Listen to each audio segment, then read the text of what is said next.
ಗೋವಿಂದರಾಜು ಸಭಾನಾಯಕರ ಅರುಣನ್ ತರಿಸ್ಕೊಡಿ ಪಾಪ ಎರಡು ಸಲ ಅದು ಮುಂದೆ ಮಾಡ್ರಿ. ನಾಳೆ ಹಾಕ್ರಿ. ನಾಳೆ ಹಾಕ್ತೀವಿ ನೋಡ್ರಿ ಸಭಾನಾಯಕರ, ನಾಳೆ ಹಾಕ್ತೀವಿ ನೋಡಿ. ಉತ್ತರ ಹೇಳ್ಬೇಕು. ಈಗ ಸಭಾಧ್ಯಕ್ಷ ನಮ್ದು ಉತ್ತರ ಬಂದಿಲ್ವಾ? ಗೋವಿಂದರಾಜು ನಾನು ಕರೆದಿದ್ದೀನಿ ಗೋವಿಂದರಾಜನ್ನ ಕರೆದಿದ್ದೀನಿ. ಕುತ್ಕೊಳ್ಳಿ. ಸನ್ಮಾನ್ಯ ಸಭಾಪತಿಗಳೇ, ಕೋಲಾರ ನಗರದ ಅಂತರಂಗ ರಸ್ತೆ ಮುಖ್ಯ ರಸ್ತೆಯಲ್ಲಿರುವ ಸರ್ಕಾರಿ ಹಿರಿಯ ಪ್ರಾಥಮಿಕ ಶಾಲೆಯ ಕಟ್ಟಡವು ಸುಮಾರು 60 ವರ್ಷಗಳ ಹಳೆಯದಾಗಿರುವುದರಿಂದ ಸದರಿ ಶಾಲಾ ಕಟ್ಟಡವನ್ನು ಅನುದಾನ ಮಂಜೂರು ಆಗಿದ್ದರೂ ಸಹ ಅನುದಾನ ಬಿಡುಗಡೆ ಮಾಡದಿರುವ ಕುರಿತು ಮಾನ್ಯ ಯೋಜನೆ ಯೋಜನೆ ಮತ್ತು ಸಾಂಖ್ಯಿಕ ಸಚಿವರ ಗಮನ ಸೆಳೆಯ ಬಯಸುತ್ತೇನೆ.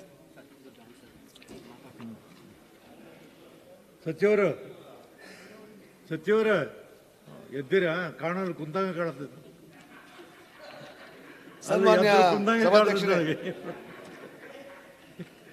ಸನ್ಮಾನ್ಯ ಸಭಾಧ್ಯಕ್ಷರೇ, ಬಯಲುಸೀಮೆ ಪ್ರಜಾಶಕ್ತಿ ಮಂಡಳಿ 22-23ನೇ ಸಾಲಿನಲ್ಲಿ 99 ವಿಧಾನಸಭಾ ಮತ್ತು ವಿಧಾನ ಪರಿಷತ್ ಶಾಸಕರುಗಳಿಗೆ ಆಯವ್ಯಯದಲ್ಲಿ ಪ್ರತಿ ಕ್ಷೇತ್ರಕ್ಕೆ 1 ಕೋಟಿಯಂತೆ 99 ಕೋಟಿ ನಿಗದಿಪಡಿಸಲಾಗಿದೆ. ಅದರಂತೆ ಪ್ರತಿ ಕ್ಷೇತ್ರಕ್ಕೆ 1 ಕೋಟಿ ಕಾಮಗಾರಿಗಳಿಗೆ ಮಂಜೂರಾತಿ ನೀಡಲು ಸರ್ಕಾರವು ಅನುಮೋದನೆ ನೀಡಿರುತ್ತದೆ. ಆದರೆ ಮಂಡಳಿಯ ಕಾರ್ಯದರ್ಶಿಗಳು ಮಂಡಳಿ ಹಂತದಲ್ಲಿ ನಿರ್ಣಯ ಕೈಗೊಂಡು 1:3 ಅನುಪಾತದಲ್ಲಿ ಕಾಮಗಾರಿಗಳನ್ನು ಕೈಗೊಳ್ಳಲು ಸರ್ಕಾರಕ್ಕೆ ಪ್ರಸ್ತಾವನೆ ಸಲ್ಲಿಸಲಾಗಿತ್ತು. ಸರ್ಕಾರವು ಅದಕ್ಕೆ ಮಂಜೂರಾತಿಯನ್ನು ನೀಡಿರುವುದಿಲ್ಲ. ಆದರೆ ಮಂಡಳಿಯ ಕಾರ್ಯದರ್ಶಿಗಳು ಸರ್ಕಾರದ ಅನುಮೋದನೆ ಇಲ್ಲದೆ ಹಲವು ಕ್ಷೇತ್ರಗಳಿಗೆ 1 ಕೋಟಿಗಳಿಗಿಂತ ಹೆಚ್ಚಿನ ಮೊತ್ತಕ್ಕೆ ಮಂಜೂರಾತಿ ನೀಡಿರುತ್ತಾರೆ. ಮಾನ್ಯ ವಿಧಾನ ಪರಿಷತ್ ಸದಸ್ಯರಾದ ಗೋವಿಂದರಾಜು ಅವರಿಗೆ 22-23 ಸಾಲಿನಲ್ಲಿ 1 ಕೋಟಿ ಕಾಮಗಾರಿಗಳಿಗೆ ಮಂಜೂರಾತಿ ನೀಡಲು ಅವಕಾಶವಿದ್ದರೂ ಇವರು 3 ಕೋಟಿ ಕಾಮಗಾರಿಗಳ ಪ್ರಸ್ತಾವನೆಯನ್ನು ಮಂಡಳಿಗೆ ಸಲ್ಲಿಸಿದ್ದು, ಮಂಡಳಿಯ ಕಾರ್ಯದರ್ಶಿಯವರು 1 ಕೋಟಿಗೆ ಮಂಜೂರಾತಿ ನೀಡುವ ಬದಲು 2 ಕೋಟಿಗೆ ಮಂಜೂರಾತಿ ನೀಡಿದ್ದು, ಭಾಗಶಃ ಅನುದಾನವನ್ನು 40 ಲಕ್ಷಗಳನ್ನು ಬೇರೆ ಕಾಮಗಾರಿಗಳಿಗೆ ಬಿಡುಗಡೆ ಮಾಡಿರುತ್ತಾರೆ. ಅಲ್ಲದೆ ಮಾನ್ಯ ಶಾಸಕರು ಪ್ರಸ್ತಾಪಿಸಿರುವ ಕೋಲಾರ ಸರ್ಕಾರಿ ಪ್ರೌಢಶಾಲೆಯ ಕೊಠಡಿಗಳ ನಿರ್ಮಾಣ ಕಾಮಗಾರಿಯು ಸರ್ಕಾರದಿಂದ ಅನುಮೋದನೆಯಾದ ಕ್ರಿಯಾ ಯೋಜನೆಯಲ್ಲಿ ಸೇರ್ಪಡೆಯಾಗದೇ ಇದ್ದರೂ ಮಂಡಳಿಯ ಕಾರ್ಯದರ್ಶಿಗಳು ಹೆಚ್ಚುವರಿಯಾಗಿ ಮತ್ತೆ 1 ಕೋಟಿ ಕಾಮಗಾರಿಗಳಿಗೆ ಅನುಮೋದನೆ ನೀಡಿರುತ್ತಾರೆ. ಆದರೆ ಯಾವುದೇ ಅನುದಾನ ಬಿಡುಗಡೆ ಮಾಡಿರುವುದಿಲ್ಲ. ಮಂಡಳಿಯ ಕಾರ್ಯದರ್ಶಿ ಹೆಚ್ಚುವರಿಯಾಗಿ ಮಂಜೂರಾತಿ ನೀಡಿದ್ದ ಸುಮಾರು 374 ಕಾಮಗಾರಿಗಳಲ್ಲಿ 224 ಕೋಟಿಗಳ ಕಾಮಗಾರಿಗೆ ಅನುದಾನ ಬಿಡುಗಡೆಯಾದ ಕಾರಣ ಪ್ರಾರಂಭವಾಗಿರುವುದಿಲ್ಲ. ಆದ್ದರಿಂದ ಪರಿಶೀಲನೆ ನಡೆಸಿ ಅಂತಹ 2274 ಕಾಮಗಾರಿಗಳನ್ನು ರದ್ದುಪಡಿಸಲಾಗಿದೆ.